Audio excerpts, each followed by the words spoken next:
Today we're updating the legendary investment tier list for open field fighting with a focus on free-to-play and low-spending players.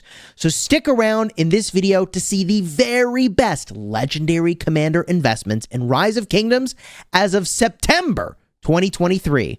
Let's get it.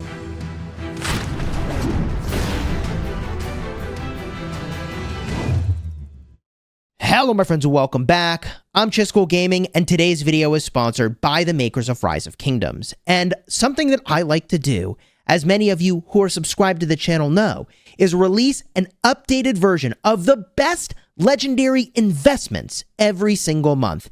And when I say investment, I mean if you put sculptures here, then I think the commanders will last you for like at least 2 years before you're thinking, time to retire that commander. And for players that are free to play especially, this is critically important to put sculptures into commanders that are going to last you a very long time. So in this video, I'm going to make predictions on how the meta is going to shake up with the addition of Gorgo and Liu Che.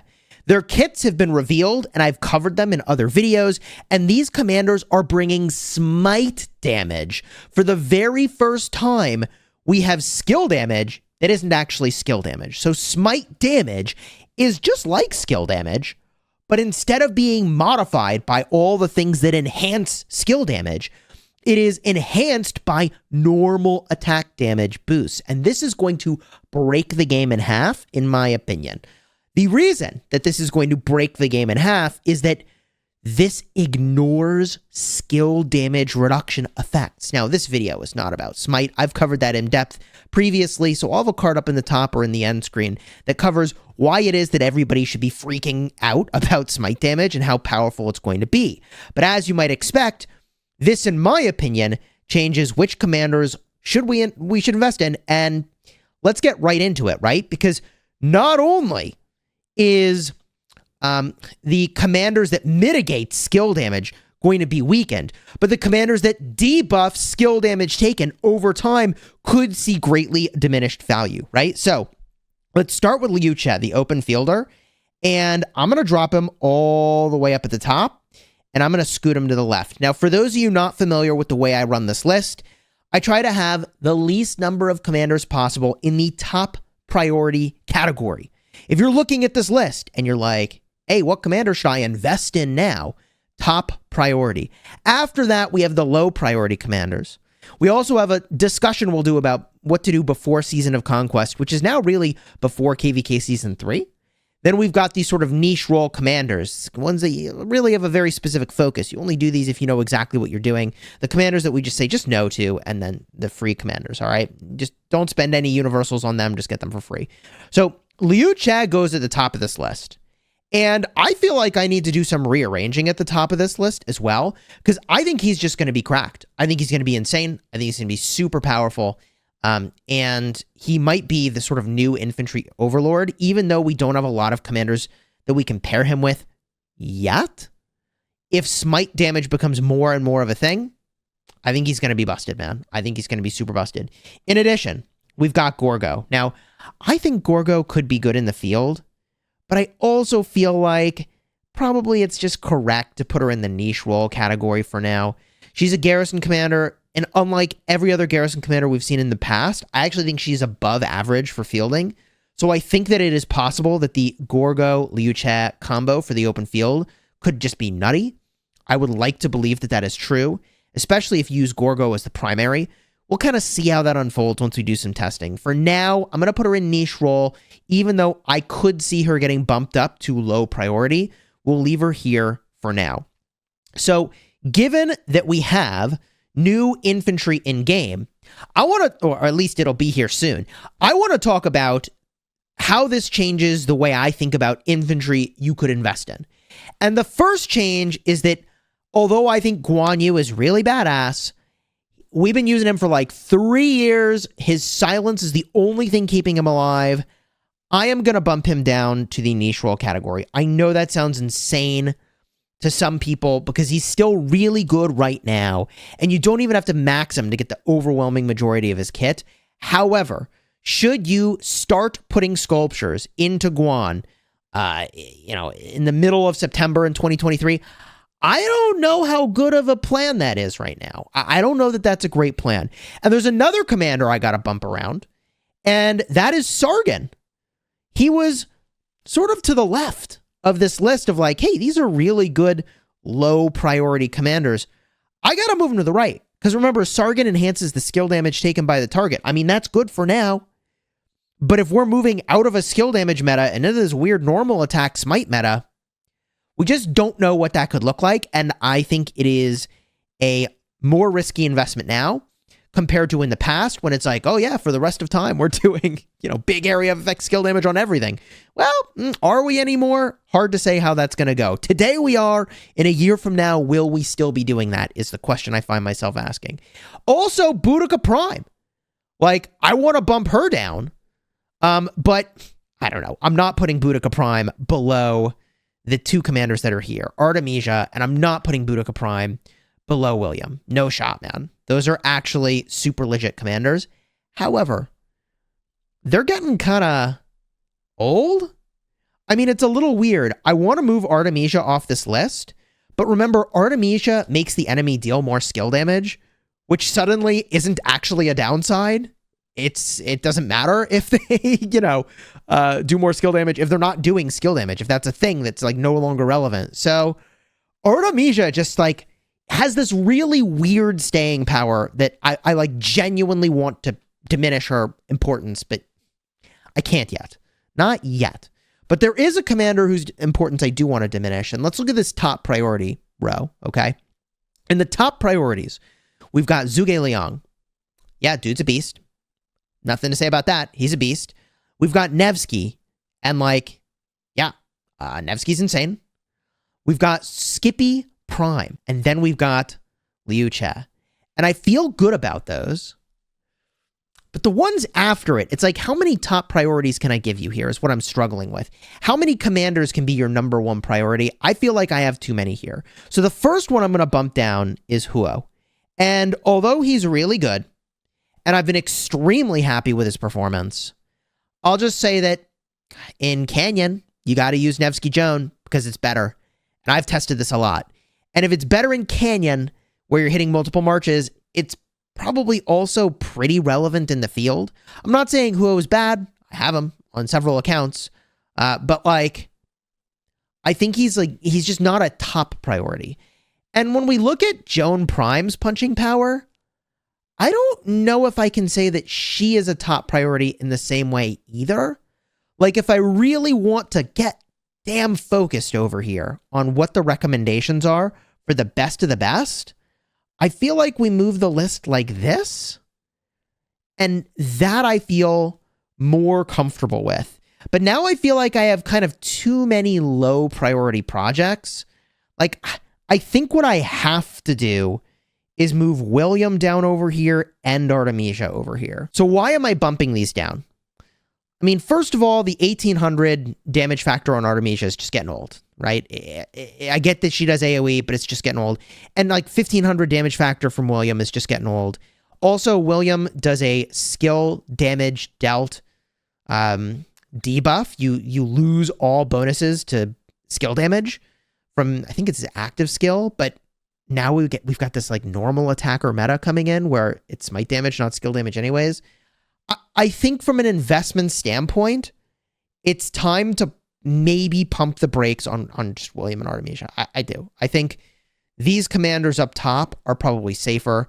I don't think Boudica Prime is going anywhere just yet because the rest of her kit's pretty good. But like Sargon and Boudica Prime are suddenly question marks for me in a way that I just didn't expect would be the case. I really didn't. Now, if you're before Season of Conquest, Isong is still fine, I think. Although he does a bonus to skill damage, and how relevant is that going to be if archers get the new smite damage? I think I'm comfortable with Isong here for now. Until we actually see other commander troop types, other than infantry, getting this new smite damage, I'm still cozy with Isong, even though I'm getting a little anxious. And I do think that, Minamoto still claps, man. Before Season of Conquest, he's such a good investment because of the museum buffs you can get later on. bro is freaking slaps. He's very good. So in terms of these niche role commanders, some of these are here because, yeah, I mean, they're just garrisons and rallies, and you shouldn't use them really in the open field. It's not what they're designed for. Some of them are here because they're just good in Canyon, okay? But the ones that I want to call your attention to are going to be Henry, who I'm going to pull forward a little bit here, okay? And I also kind of want to pull forward Nebu, because they just do a lot of damage, and I think they're just really, really solid. So all those commanders toward the front, they're not in a perfect order, seem really good in the open field, and something that could be really busted moving forward that we just have to call attention to is, okay, if smite damage continues to be a thing, Attila is going to be astonishingly relevant, especially in the new KVKs where you can change a commander's troop type from one to another. Oh my god. Like, Attila with Liu Che, where you make Liu Che a cavalry commander, could actually just be the dumbest thing on the face of the earth. It could be so busted. So weirdly enough, like, Attila gains a tremendous amount of relevance. I'll put Takeda with him because, you know, they go together, except in this new world, Attila, I mean, look, Attila Nevsky's the thing people use, particularly for rallying. So Attila Liu Che could actually just be dumb how powerful it is. When we get to the just know category, however, I have some updates for you, because I got a commander that's been in the just know category and made it back to niche role, and now I'm putting him back in the stop investing in him category, and that's your boy Trajan. Put him at the very front of the list. If you have him, he's good now. But if skill damage is not going to be a thing, or it's going to be less important moving forward, all right, don't put sculptures in him. I mean, not only is leadership gear the biggest question mark on the face of the freaking earth, but also we just don't know if future open field leadership is even going to be supported, and if skill damage in the open field is even going to be long-term supported, or everything's just going to be arch moving forward. And you know, smite damage, I don't know. But we got to move him down, because it's too risky to invest in Trajan at this time. I cannot recommend it. Not that it's bad. Okay, not that he's bad, but like, I don't think it's safe as far as how long you'll be enjoying that for. And man, if they don't give me a use for my leadership equipment, that is going to be the most expensive equipment investment I have made, putting leadership equipment together before they made the leadership set.